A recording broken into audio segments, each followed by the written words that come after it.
Good afternoon, everyone. Please welcome Her Excellency, the First Lady of Sierra Leone.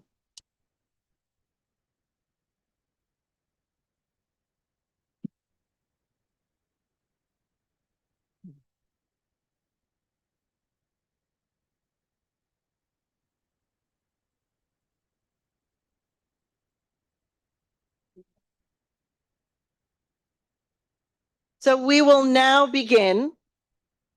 Your Excellency, Minister, ladies, gentlemen, and everyone around the world who is tuning in virtually. A very good afternoon and evening to you all.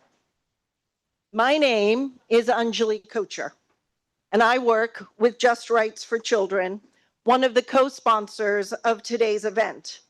And on their behalf, I welcome you and I thank you for attending this important conversation. Before we begin, just a couple of housekeeping rules. Please silence your cell phones.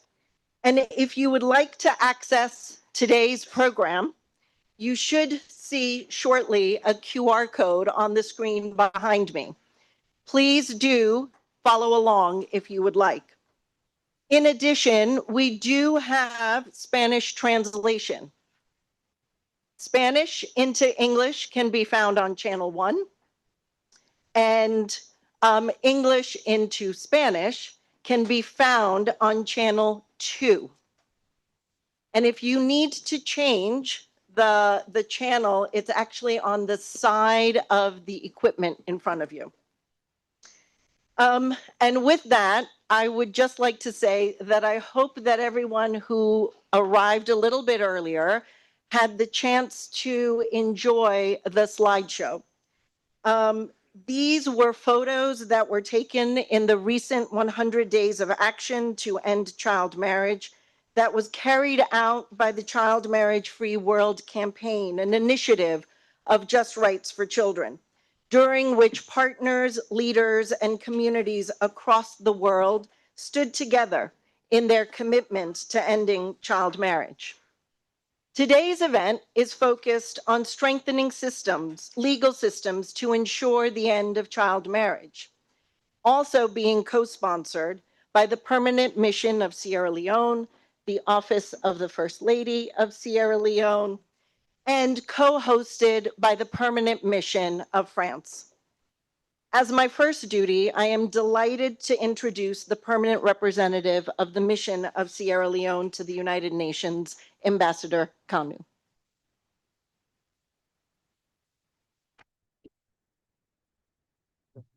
Many thanks to Madam Chair for today's high-level event.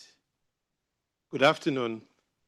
It is a warm and sunny New York, so thank you for bringing color and sunshine to what was really a very cold city not too long ago. Yesterday, we also celebrated another important day, commemorated this morning at the United Nations General Assembly Hall. Happy International Women's Day. I think we should respond to that.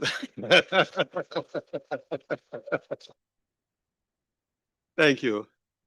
Your Excellency, Dr. Fatima Madabio, First Lady of the Republic of Sierra Leone and President of the Organization of African First Ladies for Development, OFLAD, Her Excellency Chadra Shetsa, Minister for Women, Children, and Senior Citizens, Government of Nepal, and to our co-hosts, Her Excellency Ambassador Isabelle Rome, Ambassador for Human Rights, Government of France, and certainly to our hosts. We are in the Nelson Mandela Hall, and to Ambassador Mohamed Idris, African Union Permanent Observer to the United Nations. Right by him is Ambassador Tesfaye of Ethiopia. Thank you for joining us. To Honorable Ministers, Excellencies, distinguished guests, ladies and gentlemen. My task will be very brief because I will not speak to the substantive issues. My first task is to welcome you in joining our co-hosts, Just Right, and certainly the Permanent Mission of France to the United Nations, It is my high honor to welcome you to this important high-level event convened on the margins of the 70th session of the Commission on the Status of Women. Indeed, I have to thank our partners and all distinguished participants for joining us for this timely discussion on strengthening the legal system to ensure the end of child marriage. Excellencies, for once, allow me to be direct. That is for me not to get into diplomatic speak. In being direct, I should say, reiterating the words of His Excellency Dr. Julius Maada Bio, President of the Republic of Sierra Leone and Chairperson of the ECOWAS Community of Economic Community of West African States, to simply say, child marriage is a crime, simply put. It remains one of the most persistent affronts to the dignity, rights, and the future of the girl child. It is a practice that certainly robs the child of their childhood, that's a girl child, education, health, safety, and often their voice. And that's the last you hear from me in terms of substantive, because it is not my business to speak to the core issues for which we are gathered today. I'll leave that to our keynote speaker. So permit me, as I said earlier on today, that when you have a global voice, a global icon, and we've been informed today, a global superpower, what you do is to present that global icon, voice, and superpower. But just, I'm sure, not too long ago, for those of you who followed CNN, she appeared on CNN's The Lead with Jake Tapper, to advocate for stronger global action to end child marriage. She is a distinguished African leader whose voice has become a forceful instrument for justice, protection, and hope for women and girls. It is my great honor to present Her Excellency Dr. Fatima Maada Bio, who is not only the First Lady of the Republic of Sierra Leone, but the President of OFLAD. Her Excellency has distinguished herself as a courageous and principled voice. This morning she said she's a tireless voice for rights, welfare, and empowerment of women and children. On this specific issue, she brought the whole of Sierra Leone together, Parliament, His Excellency the President, in passing the Prohibition of Child Marriage Act 2024, which was assented to by our He4C champion, His Excellency the President. As I said, it is not for me to get into the specifics and substantive.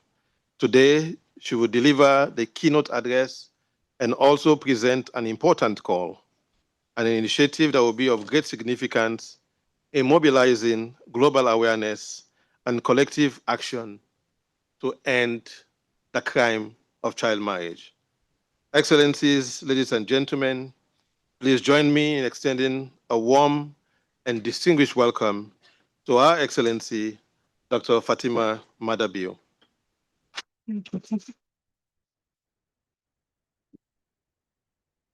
Thank you very much, Mr. Ambassador. I was actually negotiating to listen to the high-level contributors for the program so that I can pick from your diverse ideas and make my speech sounds better. But I negotiated on this side and I didn't consider this side. And then he introduced me, which is fine. Distinguished guests, excellencies, honorable ministers here present, development partners, representatives of civil society, and esteemed colleagues, a very good afternoon to you all. And let me also take a leaf from Ambassador by saying, you know, every day is a Monday, but yesterday was for the women. And we had the opportunity today to gather here and celebrate ourselves. So please celebrate yourself. And if you're a man in this room, please clap for the woman sitting next to you, please.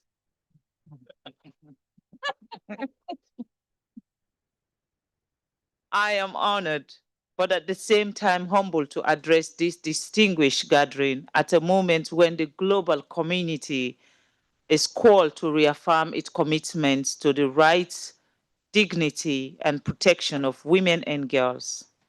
Our theme, strengthening legal system to ensure the end of child marriage, is not only aligned with the aspiration of the Commission on the Status of Women, it is central to the fulfillment of our shared human rights obligations and the achievement of the Sustainable Development Goals.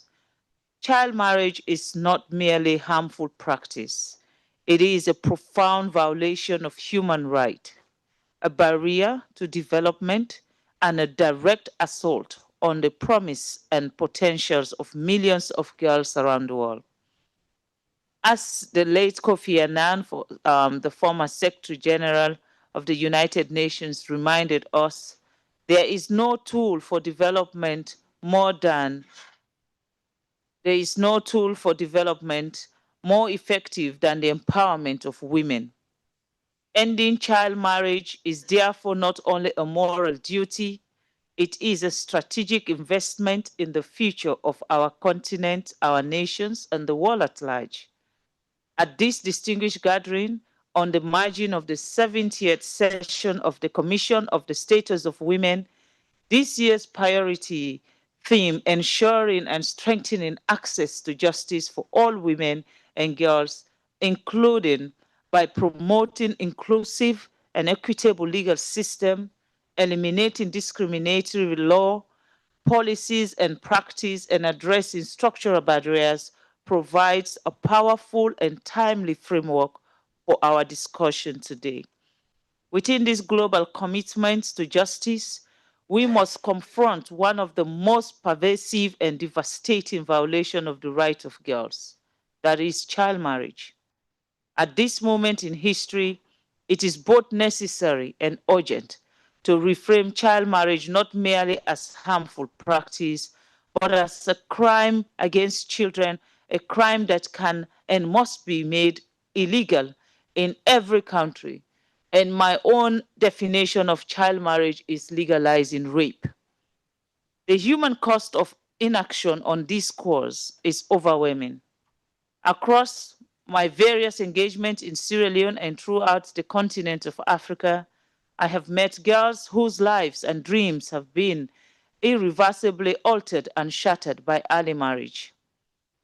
But that word also we need to change. It is not early marriage, it is forced marriage.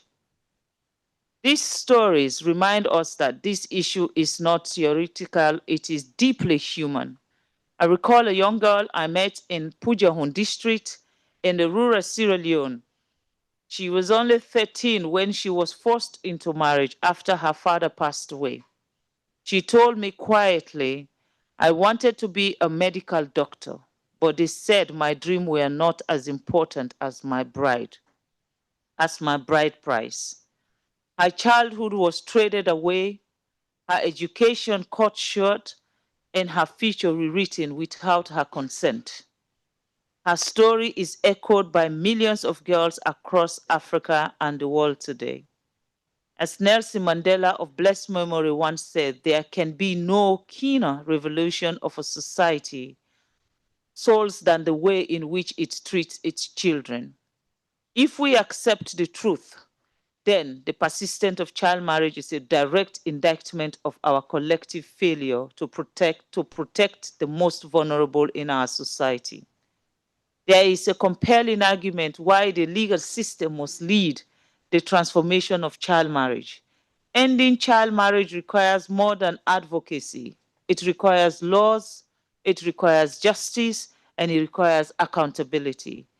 Weak, inconsistent, or unenforced laws create an environment where child marriage continue with impunity around the world. Even where legislation exists, loopholes such as parental consent clause, customary exceptions, or inadequate birth registration allow the practice to persist. Strengthening legal system means establishing 18 of the minimum age of marriage without exception. I don't think the number 18 is a bad deal, is it? If you've taken care of your child up to the age of 12, 13, come on, we're talking about 5 more years, 3 more years, 4 more years. I think you can afford that. So that is the message we need to give out to our people who believe that trading their daughters is more important than feeding them. Ensuring on universal birth registration to verify age and protect identity. That is also one of our biggest problems we have, especially in our continent, Africa. When they want to marry off these kids, they can easily go to a birth registration center and change their birth certificate and put whatever age they want there. And I think we need to also enforce, so we have a digital registration for births in those places where we believe forced marriage are being practiced. Eliminating discriminatory law, policies, and practice that undermine girls' rights. If we're talking about human rights, girls also are human, and I think their rights do matter. Building gender-responsive justice systems that are accessible, survival centers, and free from stigma. Ensuring accountability mechanisms that hold perpetrators responsible and protect survivors. This is one of the things that we're campaigning, that we have to make sure accountability, and we have to make sure perpetrators understand that we are not having this. And Sierra Leone, I can tell you, we have a very, very, very robust and a very easy way of making sure if you're a pedophile, we treat you like a pedophile. And one of the things that we have in our law when we ban early marriage is that we don't ban early marriage for just the perpetrators. We don't ban early marriage for just the bride. We make sure if you attend the wedding, if you officiate the wedding, if you are the one who play the music at the wedding, if you're the one who brings the decoration at that wedding, if you give even the gifts, as long as you attend the wedding or you know about the wedding and you did not ask to know the age of that girl, and the girl decide to go to the police, you are culpable. And the burden of proof is on you, not on us. So everybody, they said it take a community to look after a child. It also take a community to destroy a child. So we have to make sure everybody is involved in protecting that child. And if they all involved, because no one person actually do those weddings, it is not done secretly. They have people who are involved in those weddings. And all of those people, if they decide to stay silent, we should not be afraid to lock them up in prison. And I hope this is what we should be talking about globally today. This aligns directly with the CSW70 theme. Access to justice cannot be realized while millions of girls remain unprotected by the law.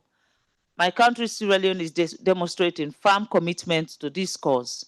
We have taken bold steps to protect our girls through the Hands of Our Girls initiative.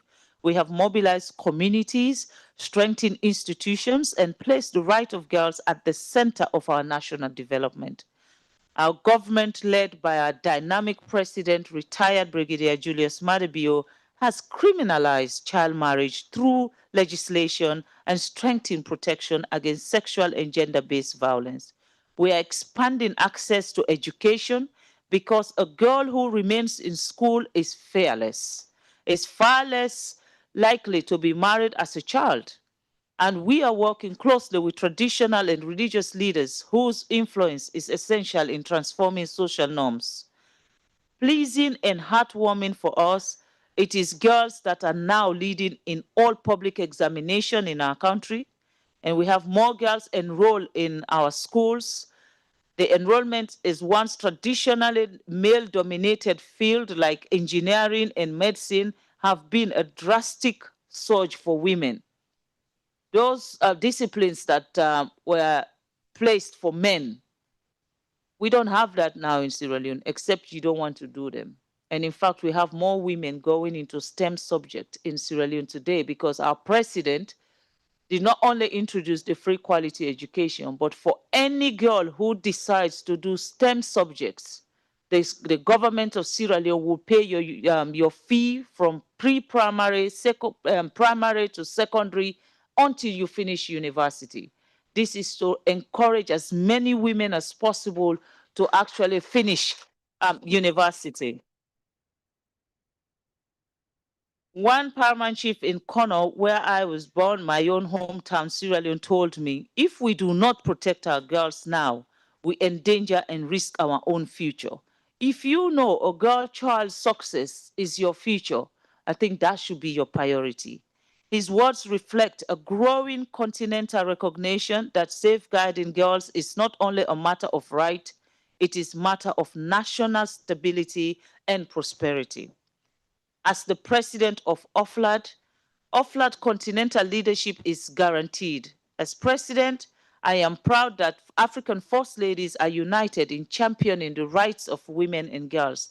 Across the continent, we're advocating for legal reforms, supporting national strategies to end child marriage, and engaging communities through culturally grounded approach.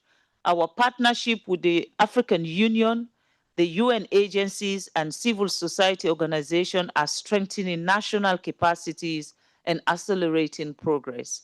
Together, we are demonstrating that political leadership, when combined with legal reform and community engagement, can transform the lives of millions. Distinguished guests, ladies and gentlemen, our cause is a global development imperative. Globally, 12 million girls are married every year. 1 every 3 seconds. Child marriage undermines health, it undermines our educational system, it undermines our economic participation, and it undermines our gender equality. It perpetuates circles of poverty and disempowerment that span generations. As Maya Angelou so powerfully reminded us, do the best you can until you know better. And I believe us sitting in this room today know better. Then when you know better, do better. So our job when we leave this room today is to go out there and do better.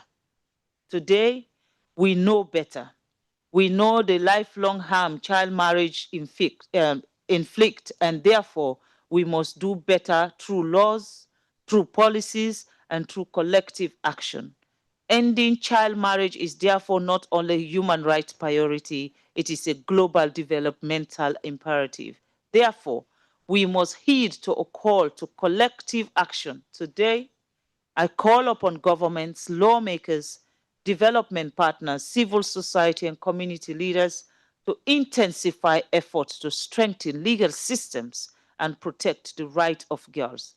Let us commit to closing legal loopholes that allow child marriage to persist, criminalizing child marriage as a violation of children's rights and human rights, ensuring universal birth registration and legal identity for every child, investing in justice system that accessible, gender responsive, and survival center, supporting families through social protection so poverty is never a justification for marrying off a child, empowering girls through education, skills development, and leadership opportunities. Above all, let us listen to the voices of our girls themselves. They are not asking for charity. They are demanding freedom and they are demanding justice. I want to thank Mr. Bawan Rube and his organization, Just Right for Children, for collaborating with us, and we are determined to strengthen the relationship in the interest of our precious girls. Together, we call on other like-minded organizations and bodies to join us in this struggle against child marriage. As I conclude, let us be the generation that ends child marriage. Let us build legal system that protects, empower, and uplift every girl. Let us ensure that no child's future is negotiated away, no dream is extinguished, and no potential is lost. When we protect girls, we safeguard the future of our nations. Let me also take this opportunity to congratulate every one of us here again and to say Happy International Women's Day. Thank you for your kind attention. And when you leave here, please take the message with you. Child marriage is a legalized form of rape, and we should not accept it. Thank you so very much.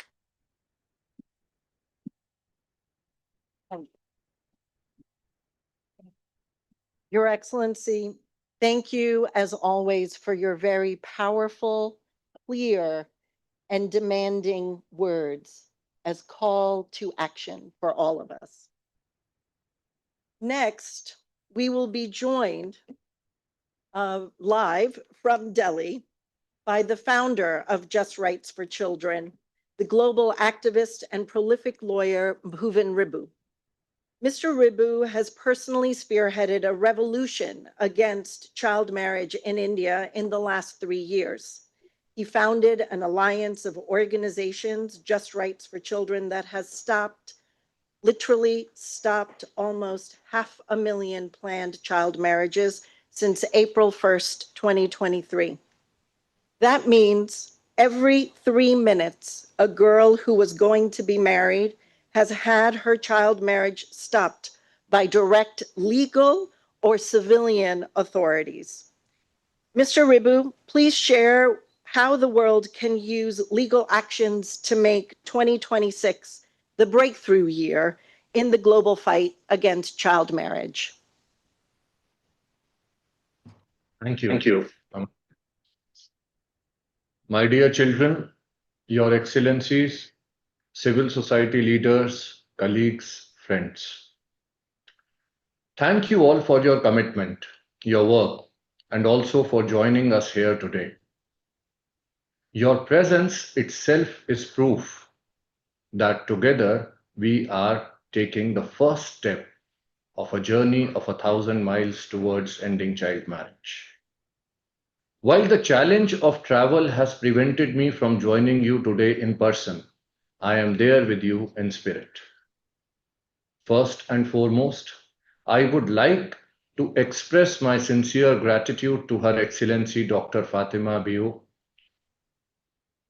not only for her inspiring words, not only for all that she is and all that she does, but for being the beacon of light in these times of darkness, in these times where political leadership is being frowned upon in most parts of the world. What she says, what she does inspires people all over the world. So thank you, Your Excellency. Thank you also for collaborating with us once again for this important and timely conversation.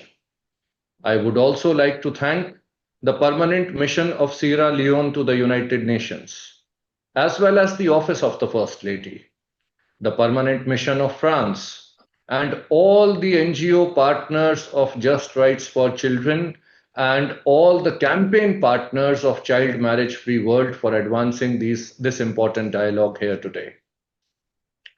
Just a few months ago, Your Excellency Dr. Fatima Bio stood with us as a powerful symbol of global leadership and also shared with us the historic commitments made by Sierra Leone to stand firmly for the protection of girls. But what has truly distinguished your leadership is the courage to call a spade, to stand with the truth and to stand with the children, and to say clearly that child marriage is nothing but legalized child rape. This is not a crime, this is not a rape, this is not something which is happening behind closed doors. It is in fact a crime which is being celebrated by most of the society wherever we might be in the world. It is a crime in full public view. It is a crime where people, in the name of faith, in the name of religion, in the name of culture, in the name of tradition, are perpetuating silence and are perpetuating sexual abuse of our children, which is nothing but the worst forms of violence. For too long, this sexual abuse and rape of our children has been justified.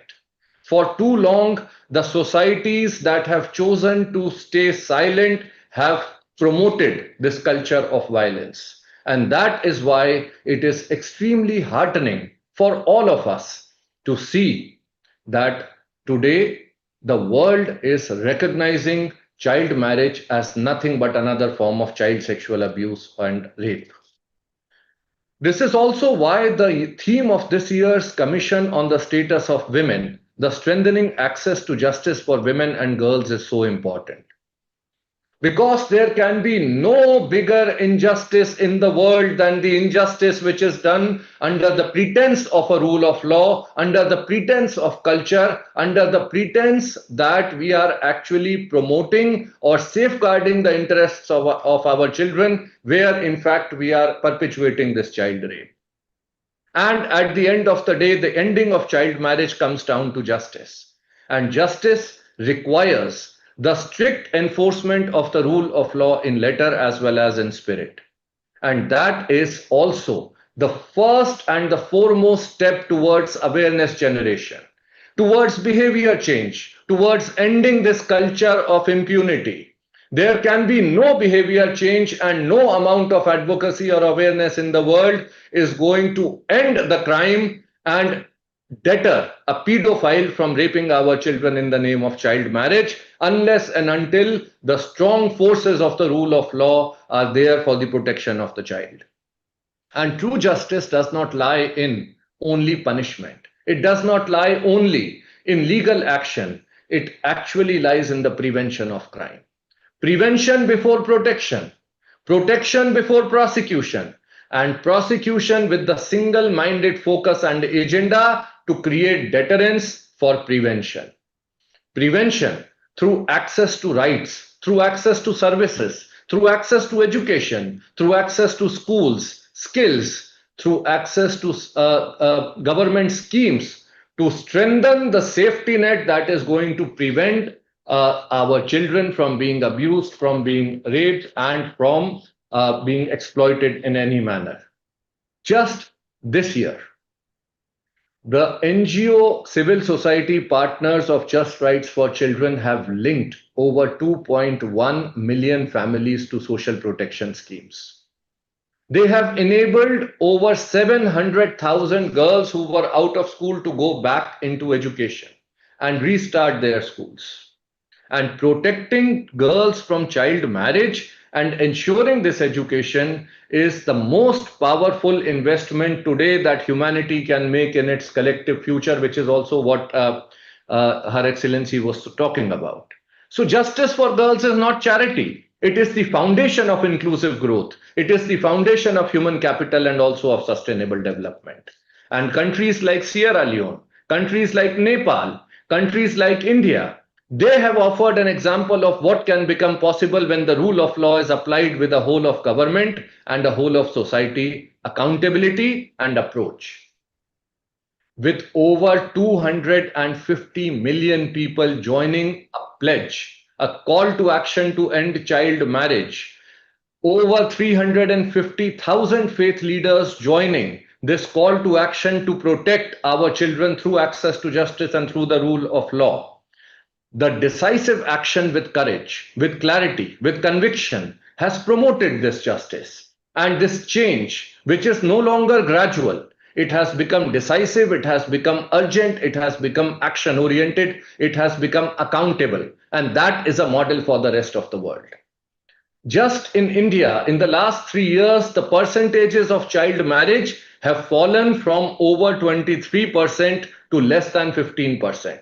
So it is possible. And together we have shown that it is possible through a collective strategy and approach, which is in partnerships and which is done at scale with accountable institutions and responsive policies, with convergence and capacity building, with knowledge and behavior change, with an ecosystem level approach where the entire ecosystem that is perpetuating this culture of child marriage collapses together, where the people who are performing child marriages are sent to jail, and as was being discussed earlier, where people who were actually participating in child marriages are also held guilty for abetting or promoting this crime.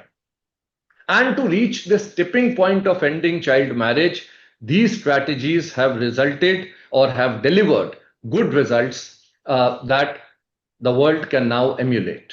Just 6 months ago, here in New York, on the sidelines of the United Nations General Assembly, we had launched this global campaign called Child Marriage Free World Campaign to take this momentum forward. And I am very happy to share with you that in just less than 6 months, with partners, global partners such as Kids Rights Foundation, such as the State of Youth campaign, we have reached in over 82 countries with this beacon, with this light, and with this message of hope that through the rule of law, the end of child marriage is not only possible, but is imminent. With governments, with officials, with judges, with faith leaders, with lawyers, with survivors, with the children themselves and people everywhere who have refused to remain silent in the face of this evil, and people who have worked together towards the collective consciousness of society, we are making it possible every day.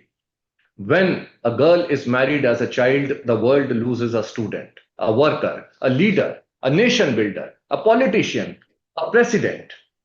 But when she remains in school, she becomes this force for prosperity, stability, and sustainable development. And no development or future action in the world can actually take place without ensuring the safety and the protection of our girls. Safety and protection from sexual abuse is paramount and is the foundation of all rights, all sustainable development goals, and all the development that the world aspires to achieve. This global movement, our global movement against child marriage, has now reached this defining moment, a tipping point, if I may say so. The end is in sight, and it is time that this recognition leads to action. And for this reason, I call upon all of you, and I stand with the Honorable First Lady and implore the entire world community to also stand with our children and call upon the United Nations to dedicate one day for the elimination of child marriage from the world. We just said that we celebrated the International Women's Day. With all due respect, I would like to say that every day is a Woman's Day. There are only two types of people in the world. One half is the woman, and the other half who has been given birth by a woman.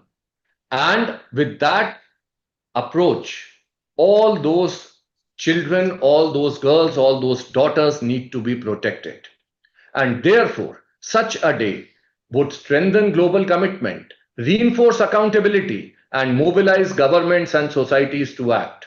It would be a reminder to each one of us of urgency, of resolve, and sooner rather than later, it would be a reminder that we started this and we ended this. This is the day when we celebrate the end of child marriage. And therefore, I invite governments, institutions, civil society organizations, and the children across the world to join this mission, this call. And under the leadership of Her Excellency Dr. Bio, I also call upon global political leaders across nations to stand together and protect our children from this crime. Your leadership is in your legacy. Your leadership is in creating a better world and ensuring every child's full potential. And we, all of us, are only as good as our last decision. If our decisions are not protecting the children, nothing else we do in life matters tomorrow. And therefore, it is time to end this crime through access to rights, through access to services, through access to safety, and through access to justice.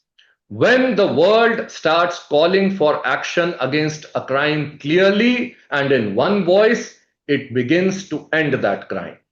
Together, in partnership and in collaboration, we shall see the end of child marriage by 2030. We shall see that this becomes the first sustainable development goal to be achieved.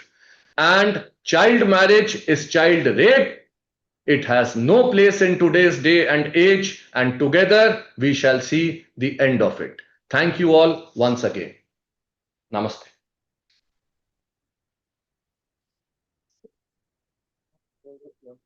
Thank you, Mr. Ribu. So inspiring and a perfect way to start our distinguished lineup of additional speakers.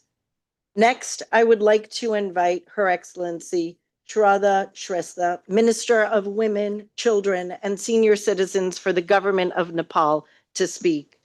As soon as Minister Shrestha took office, she strongly promoted action on child marriage by spearheading a new pledge with Just Rights for Children Nepal that has secured the support from the Prime Minister and committed every local level governing unit in Nepal to act. Minister.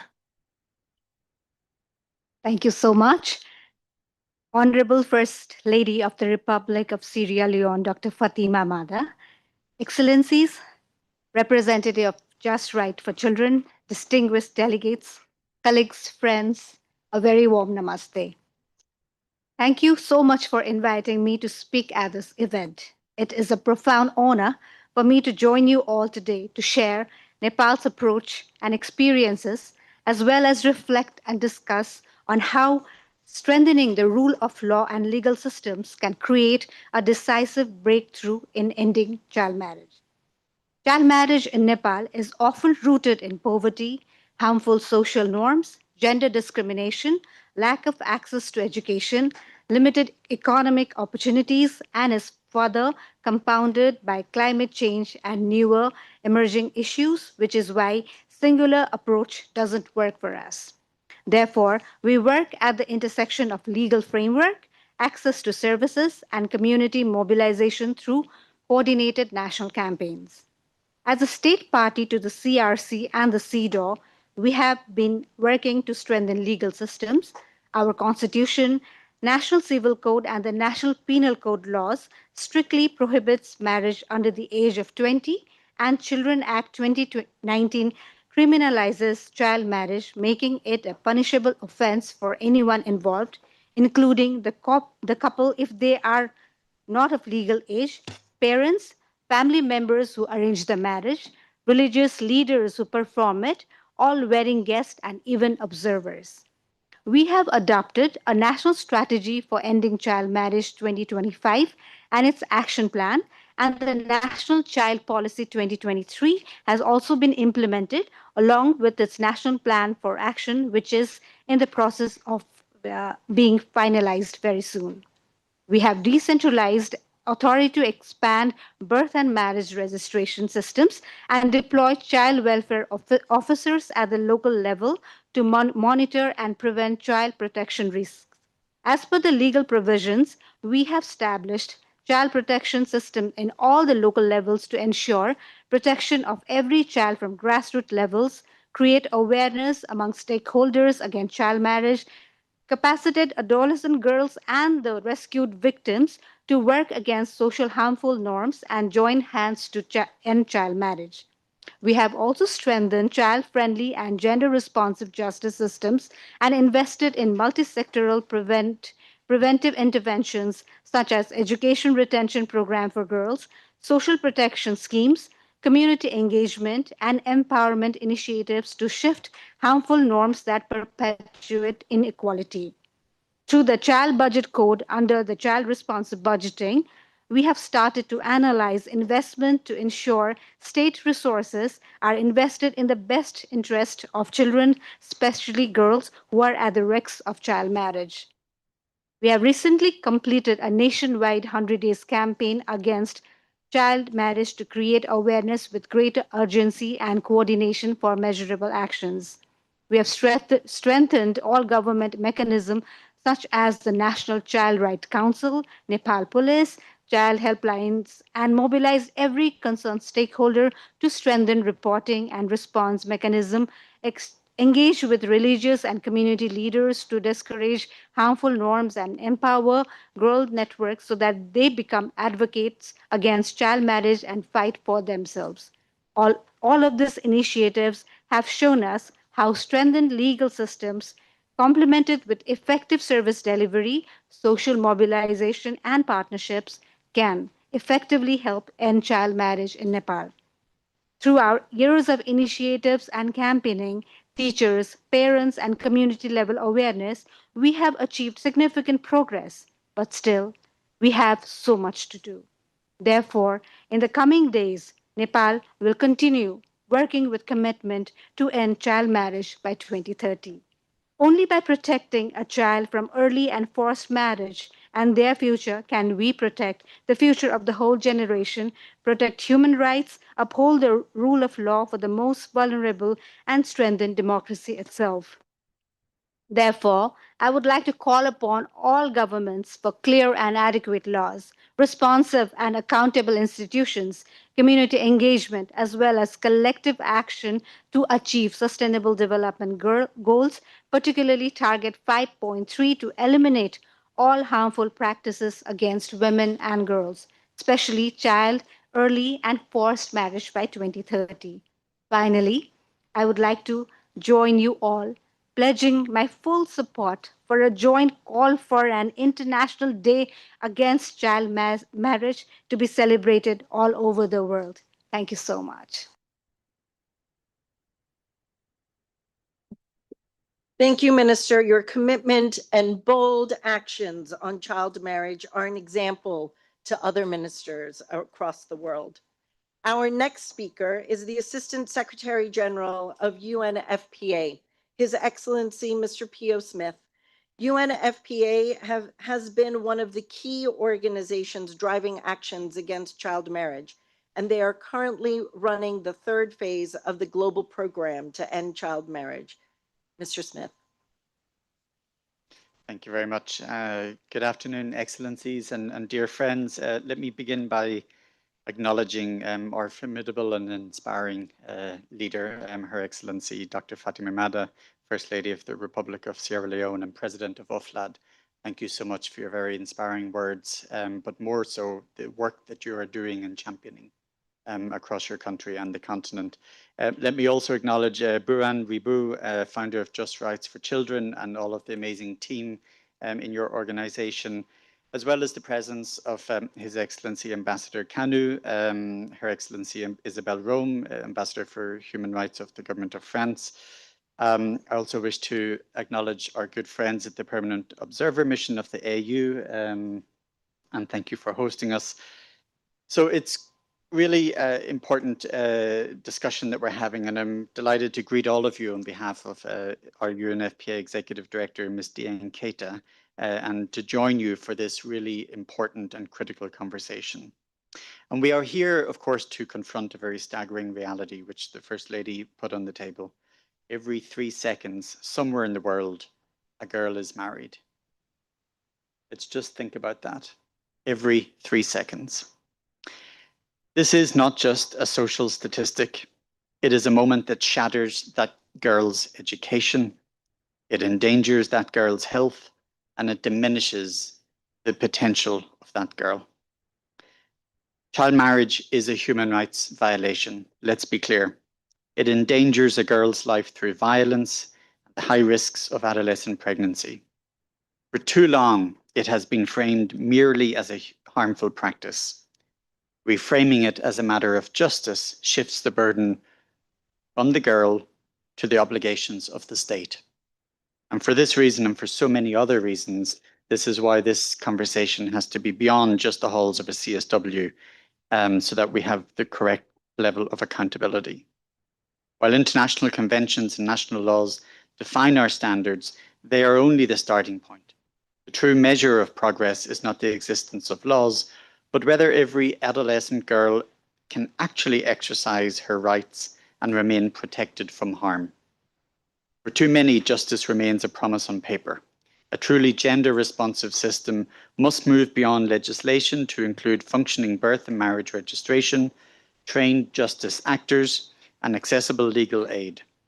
This requires a multi-sectoral bridge linking the rule of law with education, health, including sexual and reproductive health and rights services, and social protection. Only by integrating legal remedies with holistic support can we transform justice from a formality into a pathway for empowerment. Excellencies and dear friends, UNFPA is proud to partner with the government of Sierra Leone in implementing the UNFPA UNICEF Global Programme to End Child Marriage to accelerate progress at scale. I commend His Excellency the President of Sierra Leone and Chair of ECOWAS for his decisive leadership in convening his peers to eliminate child marriage and maternal mortality across West Africa. Under the leadership of the government and the First Lady, the Hands Off Our Girls campaign has evolved into a national movement fundamentally shifting social consciousness. This cultural transformation is now fortified by a historic legal milestone, the Prohibition of Child Marriage Act 2024. Sierra Leone's national policy on radical inclusion in schools supports marginalised groups like pregnant girls to stay in school. UNFPA proudly supports this programme along with the integration of child and adolescent health and life skills into the educational curriculum. Despite progress, funding constraints are increasingly limiting our response. However, the cost of inaction far exceeds the investment to end this practice. UNFPA estimates that ending child marriage by 2030 in 68 high-burden countries requires only $24 billion, while the research from the Columbia University suggests that the global cost of lost productivity and health risks linked to this practice reaches $175 billion annually, projecting a staggering 2.5 trillion loss by the year 2040. So as I conclude, and as we note, we have only 4 years remaining to achieve the 2030 goals. UNFPA reaffirms its commitment to the governments of Sierra Leone, France, and all of our partners. Together, we must move beyond words to action, to accountability. We must accelerate our efforts to ensure that the potential of every young girl is not just protected, but fully realized. Thank you so much. Thank you, Assistant Secretary General. UNFPA's leadership on defending women's rights and ending child marriage is vital across the world now more than ever. And we are honored that you were able to join us today. I am now delighted to invite a distinguished representative of one of our co-hosts, Ambassador Isabelle Rome, the Ambassador at Large for Human Rights for the Government of France, is another leader in the fight against child marriage. And we invite her now to please share with us how we can use the law to defend girls' rights. Thank you. Mrs. First Lady of the Republic of Sierra Leone, Ministers, Excellencies, distinguished panelists. I am truly honored to be speaking before you today for the second time on behalf of France, and I would like to extend our sincere gratitude to Sierra Leone and the Just Rights for Children organization for organizing this event. Child marriage is violence against children. Child marriage is severe menace to children's physical and mental health, access to education, and to a safe future. It's a violation of children's human rights. Although this practice does not spare boys, 1 in 5 girls in the world is married before reaching the age of 18. Today's discussion aims at sharing best practices to strengthen our legal systems in order to put an end to forced child marriages. The French legal system combats child marriage through a series of laws in order to prevent, punish, and protect. In accordance with international law, forced marriage is prohibited under French law as a marriage that is not freely consented to is legally null and void. In 2006, the legal age for civil marriage in France was raised from 15 to 18 for both girls and boys.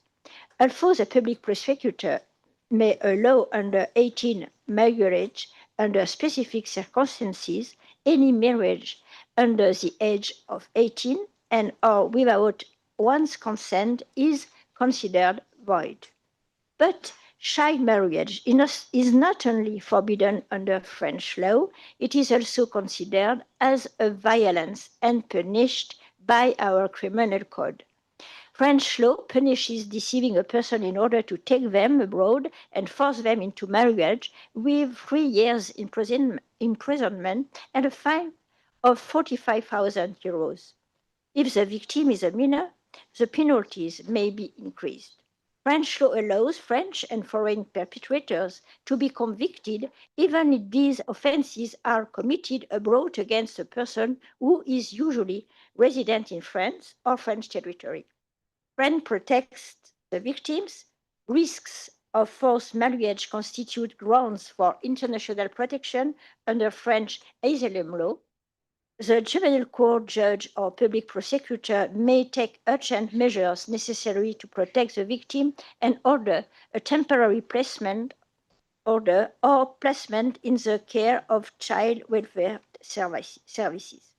The Voix des Femmes Association, supported by the government, provides support and a listening ear to victims through the dedicated hotline SOS Forced Marriage Line. France strongly supports collective initiatives aimed at ending violence against children, their sexual exploitation, and deprivation of freedom and rights. Let us bear in mind that ever-growing conflicts, political instability, and the rise of extremist movements of all kinds increase drastically the risks of pushback on children's rights. And as a former judge, I would like to say that children should never be considered as objects, but also as subjects of rights. And children have the right to dignity, and we must guarantee it to them. I would like to thank you again for these enlightening discussions which demonstrate our joint and determined demobilization to put an end to abusive practices toward children. Thank you very much. Thank you so much, Ambassador Rome. A question for all of us in the room to be considering. We can get our legal systems working. If we cannot implement laws protecting our girls, who are the laws actually working for? Something for us to consider as we go on to our next speaker. With us, joined as well, is His Excellency Ambassador Thomas Danielson, Deputy Permanent Representative of the Mission of Germany to the United Nations. Please, Ambassador. Thank you, Angeline. Excellence, distinguished colleagues, all protocols observed. I simply thank the organizers, but of course, in particular, I would like to thank Her Excellency Dr. Fatima Madabio for her outstanding leadership for ending child marriages, not only in Sierra Leone, but worldwide. I will not repeat the rationale why it is so important to end child and early marriages. This has been so eloquently presented by all the speakers before, so I will try to limit myself to a few reflections. First, we Germany believe that ending child marriage remains an objective that can be achieved, provided that we all remain truthful to our collective commitments, be it our commitments to the implementation of the Convention on the Rights of the Child, be it the importance of speedy SDG implementation. There's no accident that SDG 5.3 specifically stipulates that all harmful practices against girls, including child early and forced marriages, should be ended by 2030. And I may add that this goal was forcefully recommitted in the Pact for the Future. Further, we are convinced that we all need to do our homework. Each and every country must follow up on its commitments at national level. Governments and stakeholders together. It must be a collective, all of society effort, and ending child marriages. The impact on girls must be a national priority.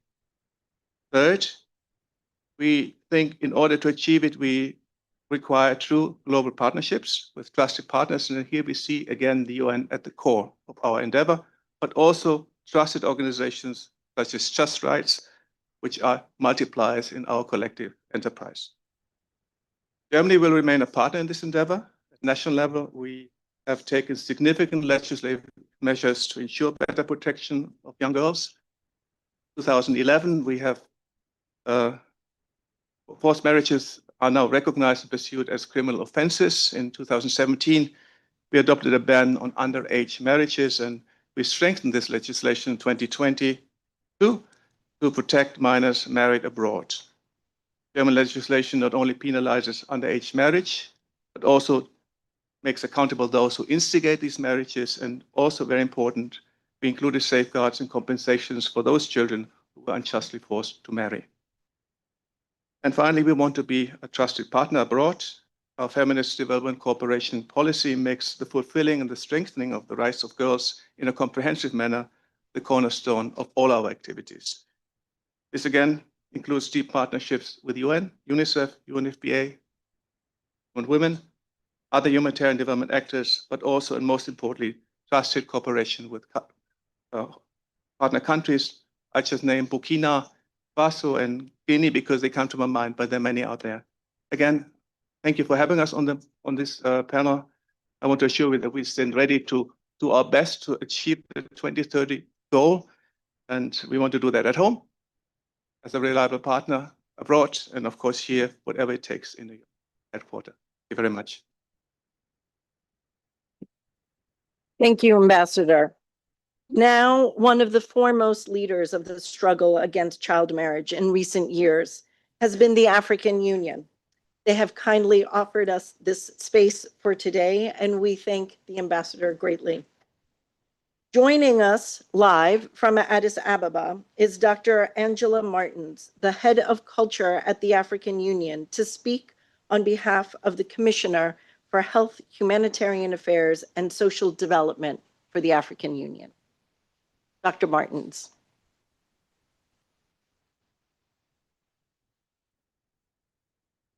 Thank you very much, Madam Moderator. A very good afternoon to you all.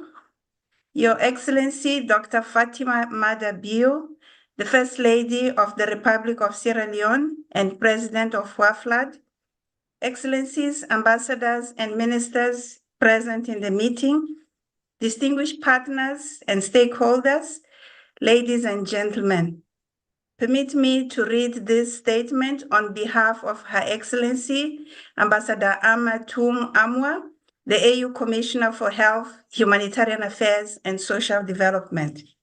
Allow me to begin by expressing appreciation to the Office of the First Lady of the Republic of Sierra Leone, the Permanent Mission of Sierra Leone to the United Nations, and Just Rights for Children for convening this important discussion.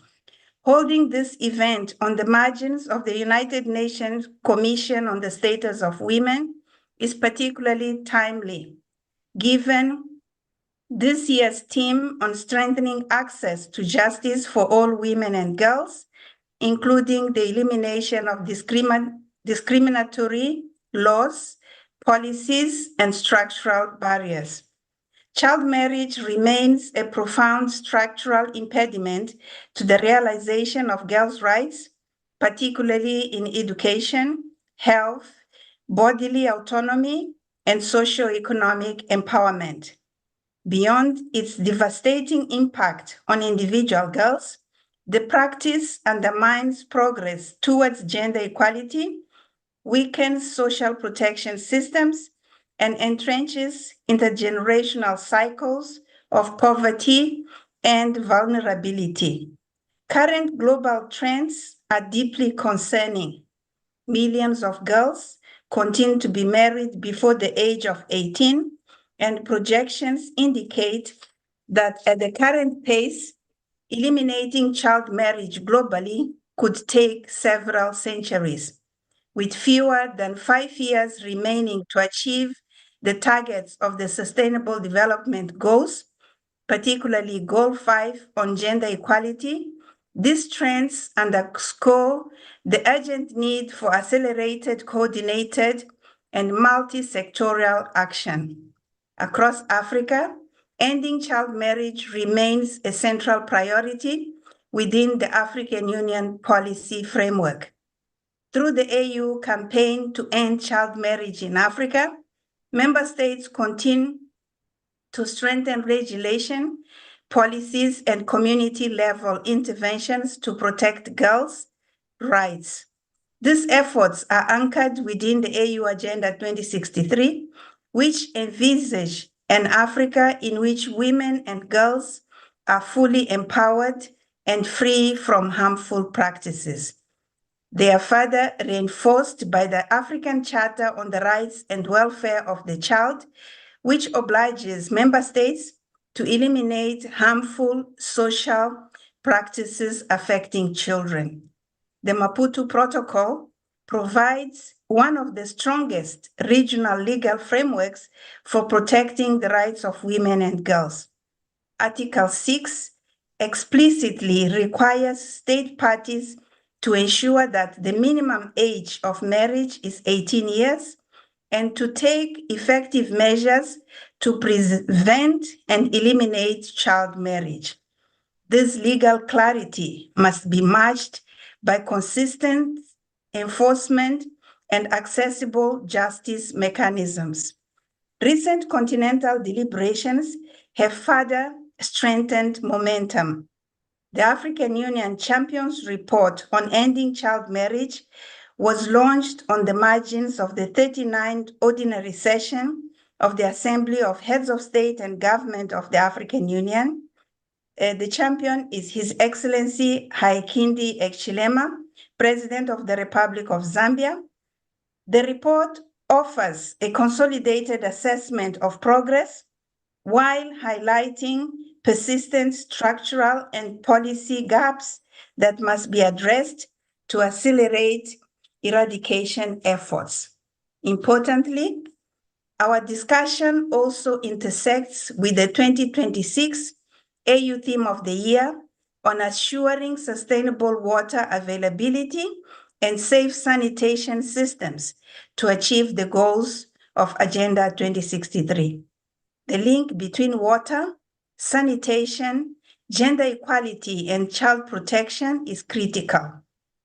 In many countries, adequate water, sanitation, and hygiene infrastructure, particularly in schools, contributes to girls' absenteeism and dropout, increasing vulnerability to early and forced marriages.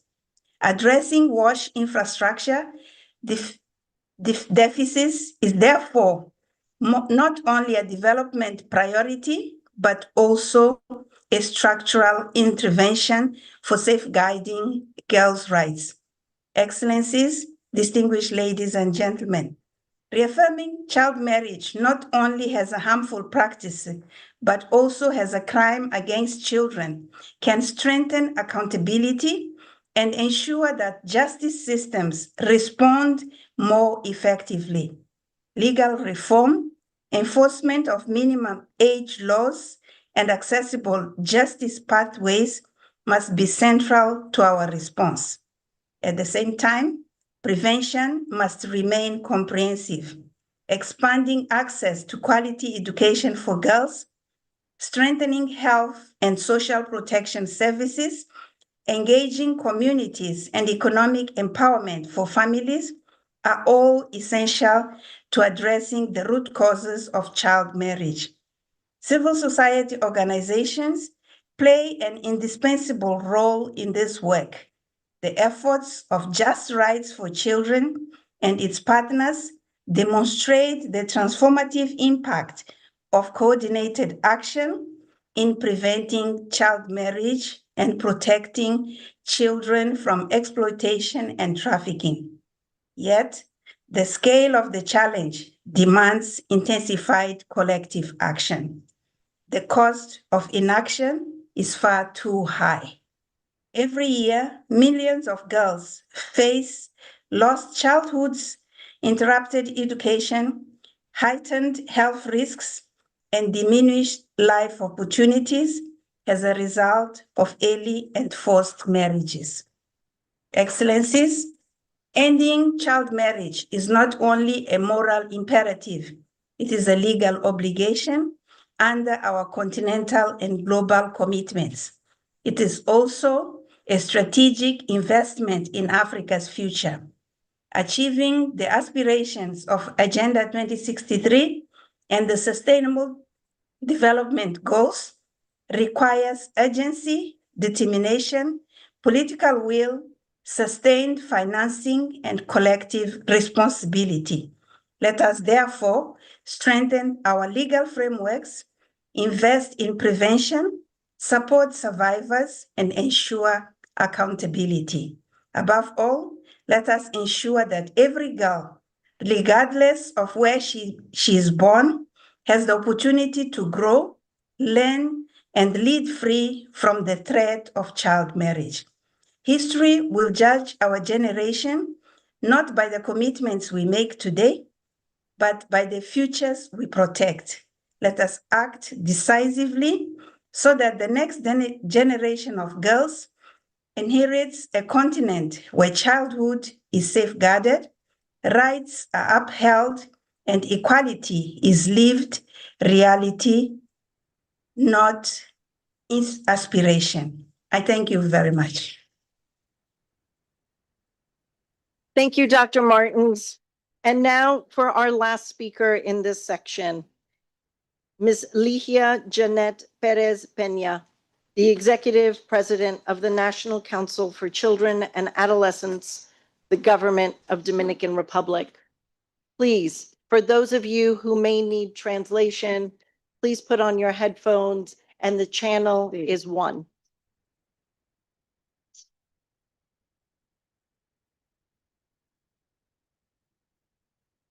Buenas tardes a todos y todas. Agradecemos profundamente esta oportunidad de hablar por todas las niñas del mundo, porque cada uno de los que han tomado, hemos tomado y seguiremos tomando la palabra en este espacio, representamos las voces de todas esas niñas, por lo que les exhorto a que todos los presentes nos convirtamos en multiplicadores, en amplificadores de todo lo que aquí se ha dicho, de todas las opiniones y de todos esos males que ocasiona el matrimonio infantil. No voy a abundar en ellos, estoy de acuerdo con todo lo que se ha dicho, pero sí queremos decir que desde la República Dominicana reconocemos que es totalmente nocivo.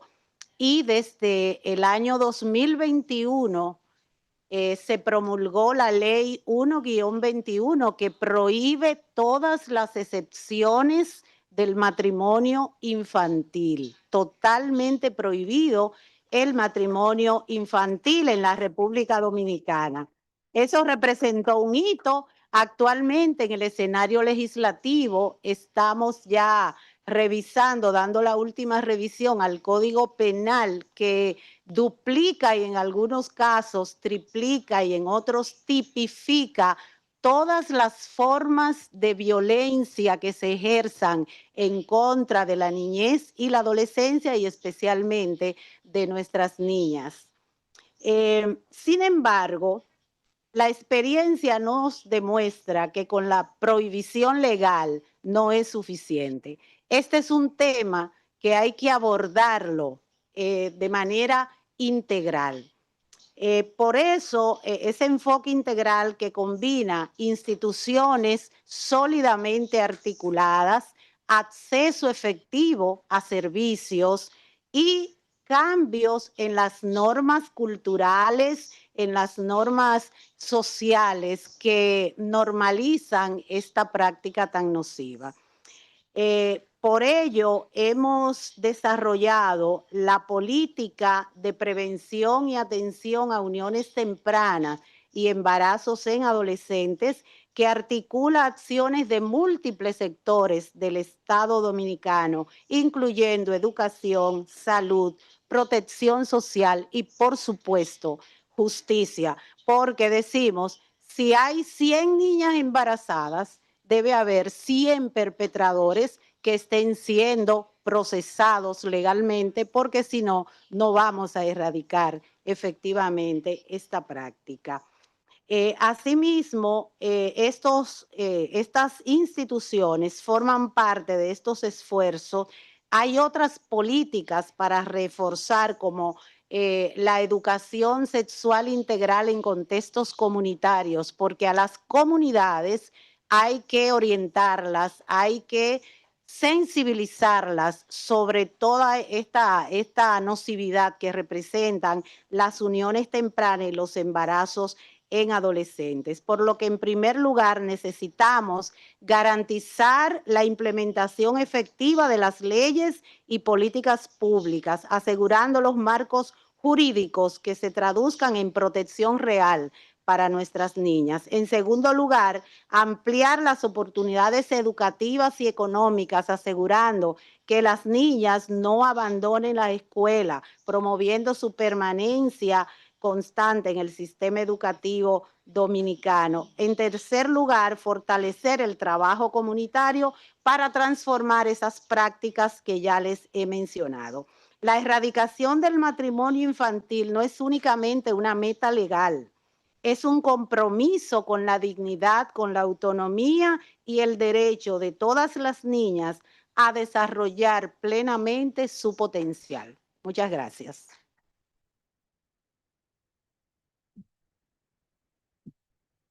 Muchas gracias, Señora Peña. We are very grateful for your remarks today and for all of your work against child marriage. We will now invite actually the panel up. And as the panel moves up, once they are seated, I will then from the floor introduce a video of an advocate from India. So please give us a moment as Anna, Divya, Jaha, and we have one panelist who is joining us virtually as they all just get up and we change some seats. So just give us a minute. Thank you.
As we now have the panelists who are up on the stage, we would like to share the testimony of an advocate from India.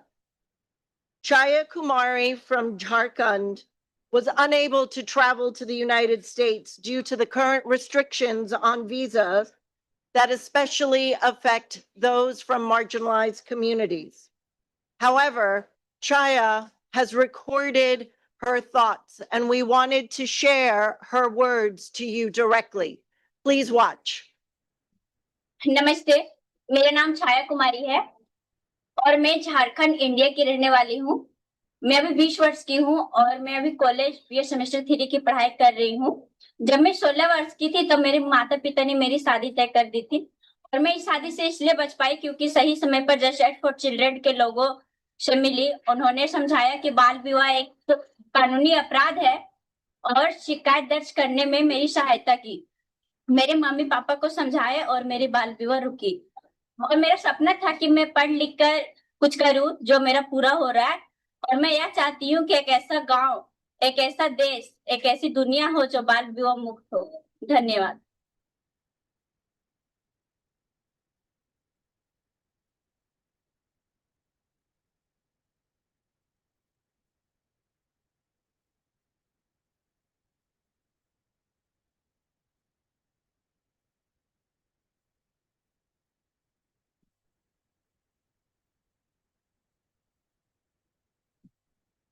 Okay. Good afternoon. Thank you for being with us for this segment. I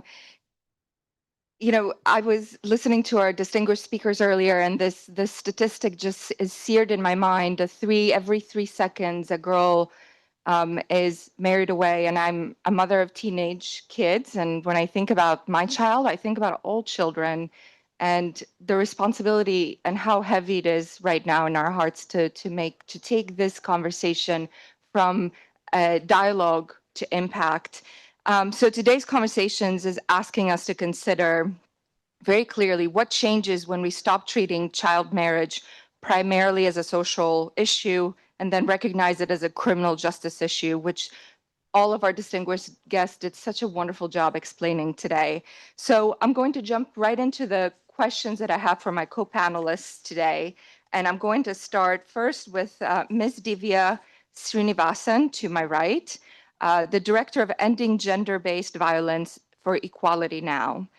Divya, as Director of Ending Gender-Based Violence for Equality Now, you provide strategic guidance and leadership on holding governments accountable under international law and their commitments to protect women and girls from these gender-based violence. So the question I have for you is, what are the challenges that you see when it comes to governmental action, when it comes to child marriage? We're going to share right here. Thank you so much. I think one of the key challenges is ensuring the use of a comprehensive multi-sectoral approach towards ending child marriage, really with adequate resourcing for implementation. For instance, any efforts to end child marriage cannot be focused solely on a criminal justice response. We have to go deeper and aim to address the root causes which are driving child marriage. While criminal laws may act as a deterrent and send a clear message that child marriage is prohibited, unless we are careful, they may also have unintended harmful consequences on the very children whom we are trying to protect. For example, we've seen in some countries, including my own country, India, where laws against child marriage have been weaponized by parents themselves to prosecute adolescents who engage in self-initiated marriages, often based on discriminatory opposition to interfaith and intercaste marriages. We've also seen the use of laws against harmful practices to prosecute survivors themselves, as well as children who really ought to be treated as victims and not as perpetrators.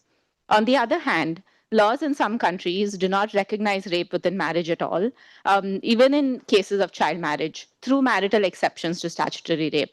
Even if the law does criminalize marital rape, stigma, silencing, and patriarchal gender norms can hinder reporting and prosecution of such offenses. And this often leaves children within such marriages unprotected from violence and assault. This is why we need a nuanced, context-specific, and comprehensive approach where the use of criminal measures is not indiscriminate, but it's targeted at the true perpetrators and it's proportionate to the case at hand. In many cases, the prosecution of parents for child marriage can cause further harm to the child, as it may leave the child destitute or without a home. And this is especially true in countries without strong social protection systems or where shelters are unavailable or unsafe. As such, it's critical to invest in ecosystem approaches that address social protection measures and access to support services for survivors and girls at risk.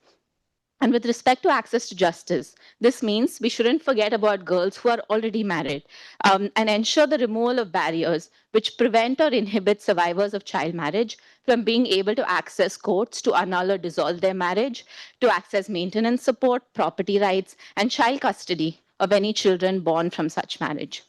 Another critical issue which is consistently coming up in recent times is the conflation of the age of consent to sex with the minimum age of marriage. In many countries, we've seen efforts to raise the age of consent to sex to 18, without any exceptions for consensual sexual activity between teenagers.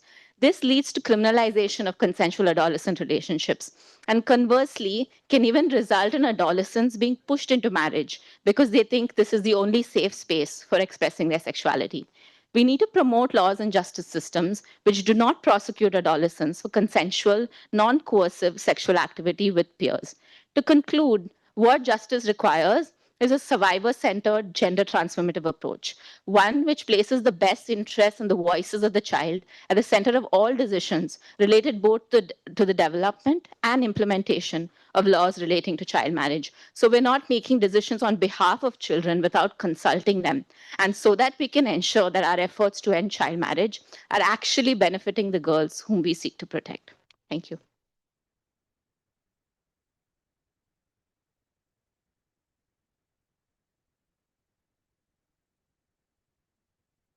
Thank you so much for bringing all the different dimensions to this issue, not just the legal part. It's now my pleasure to introduce to you, to my left, Ms. Jaha Dukure. She's the regional UN Women Ambassador and founder of Regenerative Hubs.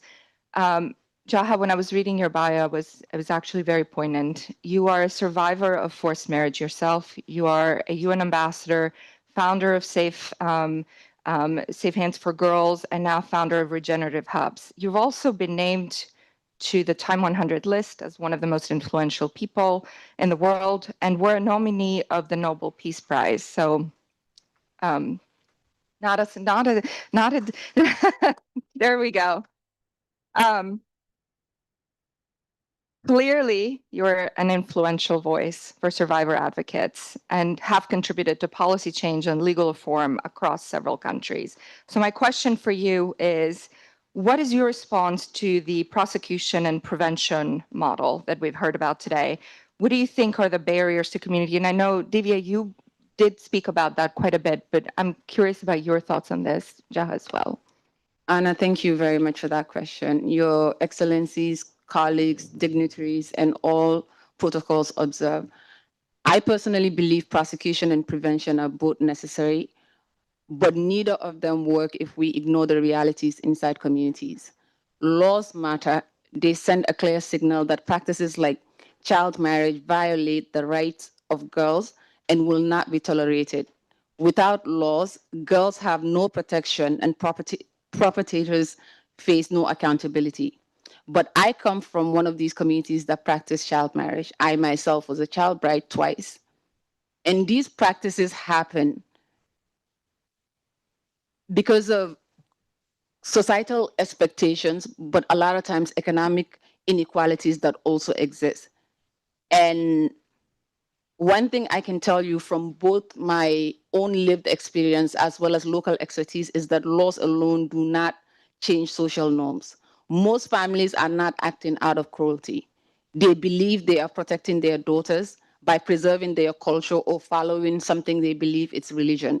Neither of these are excuses, but when the response focuses only on prosecution, what often happens is not transformation, it is silence, fear, and the practice then goes underground. The real barriers to prevention are very clear. The first thing we have to do, the first barrier that I would like to share is social pressure as well as tradition. Families fear being rejected by their own communities if they refuse what has been practiced for generations. And the second is economic insecurity. When a family is struggling to survive, marrying their daughter early can be seen as a form of protection or economic stability. Child marriage for those families becomes survival. The third is misinformation about religion and culture. Harmful practices are often justified in the name of faith when they are not actually required. And as a Muslim, I will give Islam as an example. Consent is fundamental in Islam, and a child cannot consent to sex. When you force a girl to get married, you've given someone the right to rape them over and over again. And there is no other word for it. And the fourth and last barrier that I would like to talk about is if girls are not kept in schools and families have no economic alternatives, prevention would always be fragile. Keeping girls in school is one of the most powerful tools we have to delay marriage and shift how communities see the future of their daughters. That is why my work today has moved beyond advocacy into building systems that address the economic drivers of these practices. But there's something else we need to say, and we need to say it honestly. A lot of times, development organizations and international organizations, they unintentionally make the work harder locally. Programs are designed far away from the communities they aim to change. Funding structures sometimes create competition between local actors and activists instead of solidarity. And in some cases, the very people who come from these communities and speak uncomfortable truths are marginalized or oftentimes undermined and discredited. Real change cannot be engineered from outside. It must be led by the people who live with the consequences of these practices. Girls, governments, survivors, communities, religious and traditional leaders, families, and local organizations have to be part of these conversations. International partners play an important role, but that role should be to support local leadership, not try to replace or undermine it.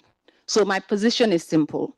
Yes, we need strong laws and accountability, but if we truly want prevention to work, we must invest in education, economic opportunities, and community leadership.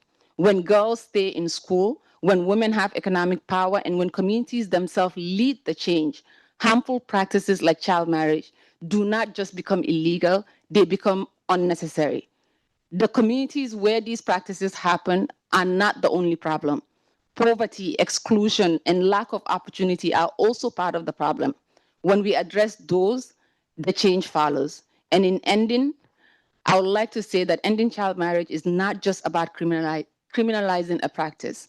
It is about creating the conditions where families no longer feel they have to choose between their daughter's dignity and their survival. Thank you.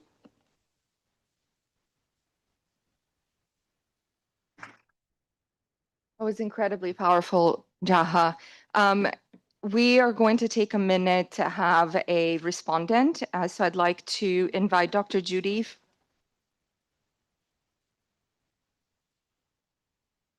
Rachna, I apologize. Rachna is joining us remotely. Ms. Rachna Tyagi is the General Counsel of Just Rights for Children. We're thrilled to have you with us today. Apologies for that, Rachna. As General Counsel, you have led strategic litigation on several landmark rulings to protect children in India, and JRC's mission to protect is to ensure that the law actually works for children. And this is not only about protection, but also about prevention. And this has been sort of a recurring theme from a lot of our speakers today. So the question that I have for you is, can you share more about how these prevention measures actually happen in more tangible terms? Sure. Thank you. First and foremost, thanks a lot for a wonderful, warm welcome. Distinguished Chair, Excellencies, co-panelists, ladies and gentlemen.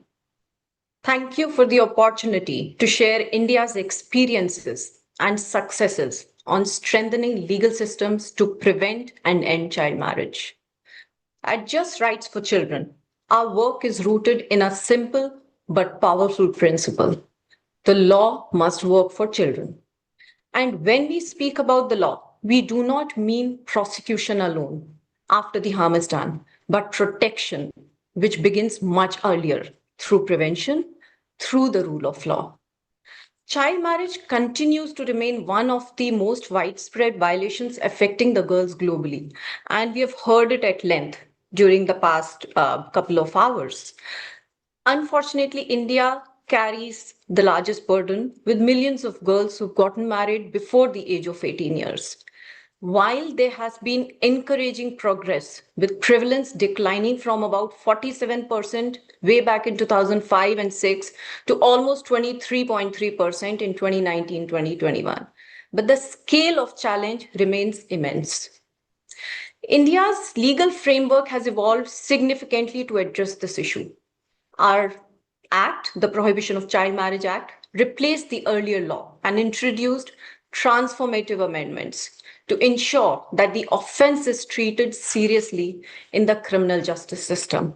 It strengthened penalties for adults involved in child marriages, made such marriages voidable at the option of the child, declared certain marriages void where force, trafficking, or kidnapping was involved, created a system of appointment of child marriage prohibition officers, empowered the courts to stop marriages through injunctive or preemptive orders.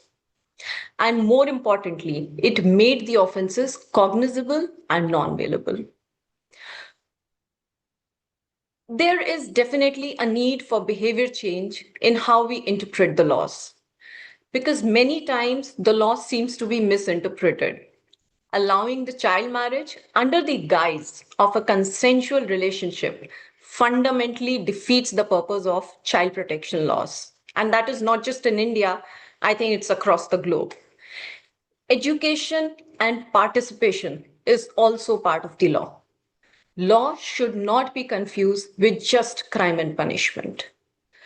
Apart from the transformative amendments in our statute, the strategic litigation has also played an important role in strengthening these protective mechanisms we have in place in India. In a landmark ruling by the Supreme Court, it was held that the sexual intercourse with a girl below 18 years of age constitutes rape, even within marriage. It can be consensual as well, but that nonetheless, it doesn't matter even if it is consensual, because the person under 18 years cannot give a consent. Therefore, the Supreme Court made it aptly clear that marriage cannot be used as a shield to legitimize sexual violence against children. More recently, in 2024, we approached the Rajasthan High Court, one of the state high courts with a very high prevalence of child marriages. And the High Court affixed accountability on panchayat officials. The panchayat officials are the local governance bodies at the village levels, and mandated the officials to take immediate action for prevention of child marriages, and any failure on their part results in dereliction of their duties. The same year itself, Just Rights, through one of its partners, also obtained a landmark judgment from the Honorable Supreme Court that issued comprehensive directions focused on prevention. The Honorable Supreme Court recognized that ending child marriage requires a whole of system approach and focused on 5 key pillars. First, stronger enforcement mechanisms. The court mandated an exclusive child marriage prohibition officer to be appointed across all districts in the country, an exclusive prohibition officer. It also mandated state-specific special juvenile units to be created across the country. Second, proactive judicial action. The court allowed magistrates to issue injunctive orders and stop child marriages before they are even about to take place. And they mandated the governments to consider setting up of fast-track special courts for the cases pertaining to child marriages. Third, training and community level participation, which required mandatory training of all frontline workers, police officials, law enforcement agencies, teachers, health professionals. And that training had to be done mandatorily every 6 months. In fact, the training has now become part of their KRAs, which has never happened before. The states were also mandated to prepare action plan to combat child marriages and to develop, more importantly, to develop child marriage free model across the country. Fourth, social and economic support for the girls, which by way of which, as Bhuvanji also rightly mentioned, access to scholarships, to schemes, to skills by way of community awareness. The schools were asked to integrate age-appropriate education and report the warning signs, such as sudden dropout of girls. Last and fifth is monitoring and leveraging of technology. By way of this, the education departments were mandated to monitor out-of-school children, out-of-school children, children at risk of child marriages. Also, a centralized online portal was developed for reporting of child marriages.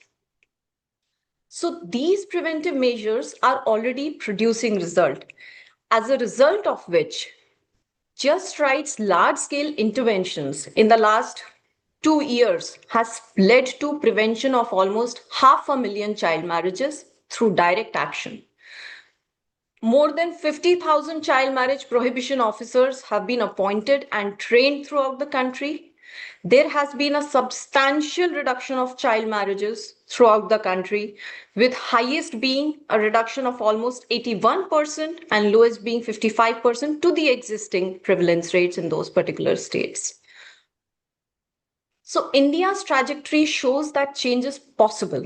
Ending child marriage is possible, but it requires a shared responsibility. It is possible only when the institutions and communities own accountabilities and they act together. Everyone has a role to play. Governments to strengthen and enforce laws, panchayats to uphold those laws. Panchayats, by panchayats, I mean the local bodies at the village level.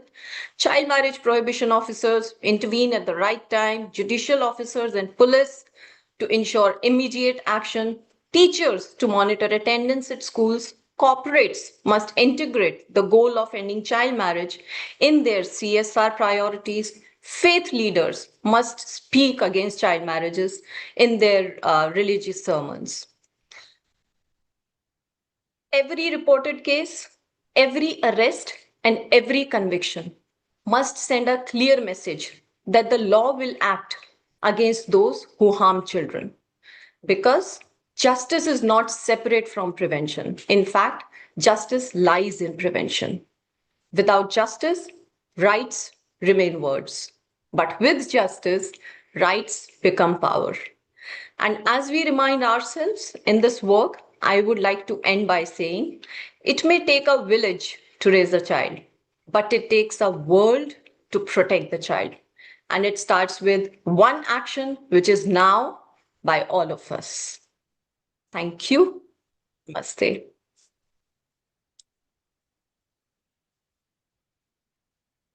So with those very powerful comments from these four incredible women that have joined, I'm sorry, but I think we will need to wrap it up here, given that there is another meeting that is starting in 10 minutes.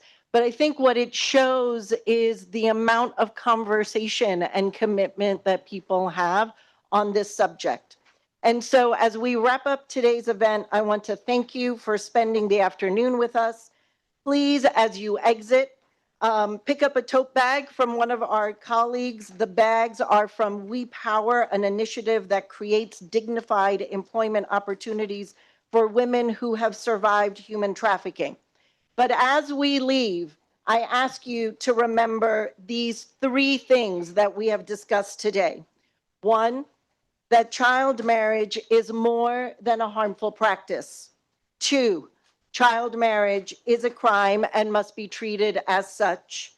Three, that the implementation of law is not just about prosecution.